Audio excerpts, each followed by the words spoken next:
నమస్తే. నేను ప్రశాంత్. వల్లభనేని వంశీ గారు బెయిల్ మీద బయటకొచ్చిన తర్వాత అతని ఇప్పుడు ప్రెజెంట్ పరిస్థితి ఎలా ఉంది? కొందరేమో పార్టీ వల్లే అతనికి అన్యాయం జరిగింది అంటూ బయట వినిపిస్తున్న టాక్. మరి అసలు ఏం జరిగింది? ఇప్పుడు ప్రస్తుతం అతను ఎలా ఉన్నాడు అనే విషయాలైతే తెలుసుకుందాం. దీని గురించి అయితే మాట్లాడేందుకు ప్రస్తుతం మనతో పాటు Janasena official spokes person Srinivas గారు ఉన్నారు. నమస్తే అండి.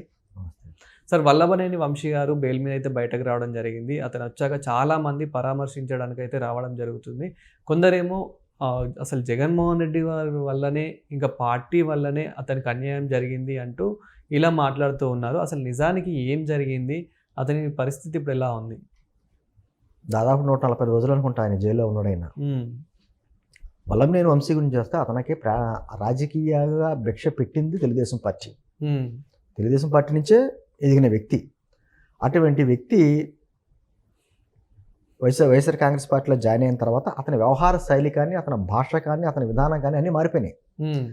తెలుగుదేశం పార్టీ మన వైఎస్ఆర్ కాంగ్రెస్ పార్టీలో జాయిన్ అవ్వక ముందు ఒకనొక ఇంటర్వ్యూలో వల్లభనేని వంశీ గారు జగన్మోహన్ రెడ్డి విషయం కూడా ప్రస్తావిస్తూ, ఆ పార్టీ గురించి ప్రస్తావిస్తూ, అన్నం తినేవాడు ఎవడో కూడా వైఎస్ఆర్ కాంగ్రెస్ పార్టీలో జాయిన్ అవ్వడం అన్నాడు.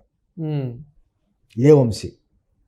మరి అటువంటి వ్యక్తి వైఎస్ఆర్ కాంగ్రెస్ పార్టీలో జాయిన్ అయ్యాడు అంటే మరి అతని అన్నం పరమాణం అయిందా ఏమంటే మనకు తెలీదు. సరే, జాయిన్ అయితే రాజకీయాల్లో పార్టీలు మారుతారంటే సహజం.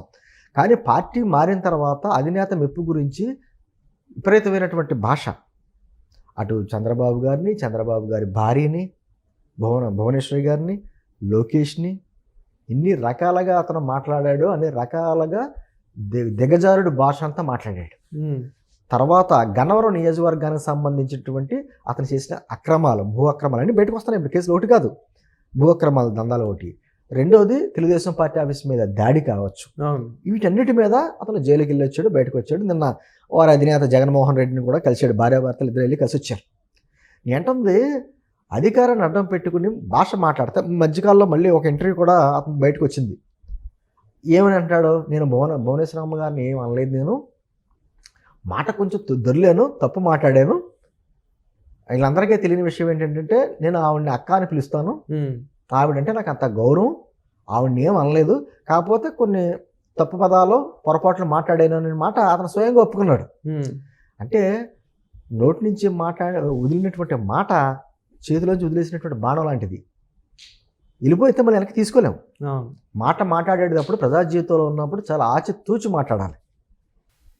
వీళ్ళందరూ, నేను అంటుంది ఈ కొడాల నాని కావచ్చు, లేదా వల్లభనేని వంశీ కావచ్చు, పేర్ని నాని కావచ్చు, అంబటి రాంబాబు కావచ్చు, రోజా కావచ్చు, వీళ్ళందరూ భుజాల మీద తుపాకీ పెట్టి కాల్చినోడు జగన్మోహన్ రెడ్డి. పోతే అళ్ళపోతారు, లేకపోతే సింపతి వస్తుంది. ఇదో రకంగా అంటే ఒక విధమైనటువంటి గేమ్ ఆడాడు జగన్మోహన్ రెడ్డి. ఇప్పుడు చంద్రబాబు గారిని తిట్టాలంటే వల్లభనేని వంశీనో కొడాల నానినో వీళ్ళ ముద్దు పెట్టేవాడు. ఎందుకు? ఒకటే సామాజిక వర్గం, ఆ సామాజిక వర్గాలతో వాళ్ళని తిట్టించాలి. అదే పవన్ కళ్యాణ్ గారిని తిట్టించాలంటే పేరునాన్నో లేకపోతే పైన గుడివాడ అమర్నాథ్నో ఎవరినో ఒకళ్ళని పెట్టాడు. అంటే ఆ సామాజిక వర్గ నాయకులతో వాళ్ళు తిట్టించాలి. అంటే ఏ కుల నాయకులతో తిట్టించాలంటే ఆ కుల నాయకులను ముందు పెట్టి వాళ్ళ భుజాల మీద తుపాకులు పెట్టేవాడు జగన్మోహన్ రెడ్డి. అంటే ఒక రకంగా వాడుకున్నాడు. సరే, మనకు బయటకు వచ్చిన సమాచారం మరి ఇది ఎంతవరకు నిజమైతే మాకే తెలియదు. కానీ నిన్న భార్యాభర్తలు ఇద్దరు కూడా వెళ్ళి వల్లభనేని వంశీ భార్యాభర్తలు జైలు నుంచి విడుదలైన తర్వాత జగన్మోహన్ రెడ్డిని కలుసుకున్న తర్వాత చాలా బాధపడినట్టు, ఆ రోజు మీరు ఇచ్చిన డైరెక్షన్లోనే నేను మాట్లాడడం జరిగింది, లేదా కార్యక్రమాలు చేయడం జరిగింది, ఈరోజు చాలా తీవ్రమైనటువంటి ఇబ్బందులు పడుతున్నారంటే కారణం మీరే అని ఒక ఆక్రోశం కూడా వెలబుచ్చినట్టుగా బయటకు వస్తుంది. చూడండి వాళ్ళ పేపర్లో కూడా ఎక్కడక్కడ విషయం రాలేదు. వల్లభనేని అంటే జగన్మోహన్ రెడ్డిని కలిసిన వల్లభనేని వంశీ అని రాశారు తప్ప అసలు ఏం జరిగింది రాలేదు. కాకపోతే అతను తీవ్రమైన అసంతృప్తితో ఉన్నట్టు, తన రాజకీయ భవిష్యత్తును అంతా నాశనం చేసుకున్నాను వైఎస్ఆర్ కాంగ్రెస్ పార్టీలోకి వచ్చిన తర్వాత, ఏదైతే గన్నవరం నియోజకవర్గ ప్రజలు నన్ను ఎంతో మోడల్గా చూసుకునేవారో అటువంటి నియోజకవర్గ ప్రజల్లోకే నా మీద తీవ్రమైనటువంటి వ్యతిరేకత వచ్చింది. అసహించుకునేటువంటి ధోరణిలో నా పరిస్థితి అయిపోయింది. నా రాజకీయ భవిష్యత్తు అంతా నాశనం చేశాడు జగన్మోహన్ రెడ్డి అనేటువంటి భావన అతనిలోని, అతని వల్ల మొత్తం కుటుంబం అంతా ఇబ్బంది పడ్డాను, ఆయన భార్యలోని అందరిలోనూ పశ్చాత్తాపం అయితే కనపడుతున్నట్టుగా తెలుస్తుంది. సార్, అంటే ఇప్పుడు వల్లభనేని వంశీ గారిలో కొత్తగా ఏమైనా మార్పు వచ్చిందంటారా? అప్రూవల్గా ఏమైనా మారే అవకాశం ఏమైనా? అప్రూవల్గా మారుతాను కదా అంటే అప్రూవల్గా మారొచ్చు, వేరే అవకాశాలు లేక. ఇప్పుడు ఏముంది, వేరే అతన్ని మళ్ళీ తెలుగుదేశం పార్టీ తీసుకోదు, జనసేన పార్టీలో రాలేడు, అదే బీజేపీ అసలు దగ్గరలో కూడా రానివ్వదు. అప్పుడు ఏంటి అవకాశం? ఉన్నదల అదే ఇష్టం ఉన్నా లేకపోయినా ఈరోజు వైఎస్ఆర్ కాంగ్రెస్ పార్టీలో ఉన్న అనేక మంది నాయకులు ఉంటున్నారు అంటే వాళ్ళకి గతి లేక మనసు చంపుకుని బతుకుతున్నారు దాంట్లో. నిజంగా వాళ్ళకి ఇటువంటి చిన్న చిన్న నిందలు కూడా లేనటువంటి వ్యక్తులు ఆల్రెడీ బయటకు వచ్చేస్తున్నారు ఒకరికొకళ్ళు.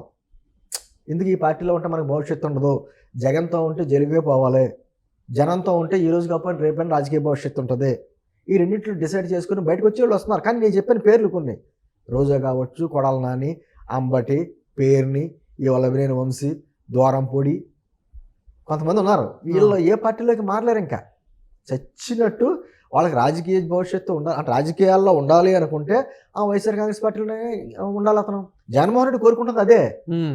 అందరిని ఏమంటున్నాడు, ఏం చేస్తారు, మహా అయితే జైలుకి వెళ్తారు, జైల్లో పెడతారు, అంతే కదా. నేను లేనా జైల్లోని, నేను 16 నెలలు ఉన్నాను కదా, అలాగే వెళ్ళండి, ఏమవుద్ది అని. అంటే దాని అర్థం ఏంటంటే వీళ్ళందరినీ ఏదో రకంగా కేసులు ఇరికించి జైల్లో ఉన్న పక్షంలో చచ్చినట్టు వెనకాల నడుస్తారు, వాళ్ళకి రెండో ఆప్షన్ ఉండదు అనేటువంటిది ఒక జగన్మోహన్ రెడ్డి తక్కువ అంచనా వేయకూడదండి.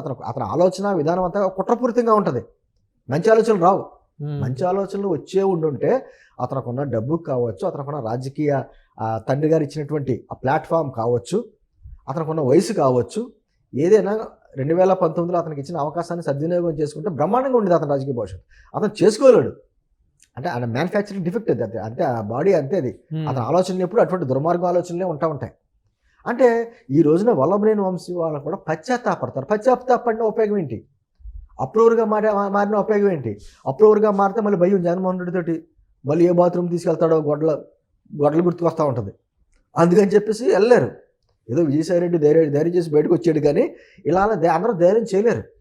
ఏంటంటే ఒకటేనండి, వల్లభనేని వంశీ అధికారాన్ని అడ్డం పెట్టిన అతను చేసినటువంటి దౌర్జన్యాలు కావచ్చు, మాట్లాడిన భాష కావచ్చు, ఆ విధానం కావచ్చు, ఆ నియోజకవర్గ ప్రజలతో పాటు రాష్ట్ర వ్యాప్తంగా ఒక విధమైనటువంటి అసహ్యం పెంచుకున్నాడు అతను.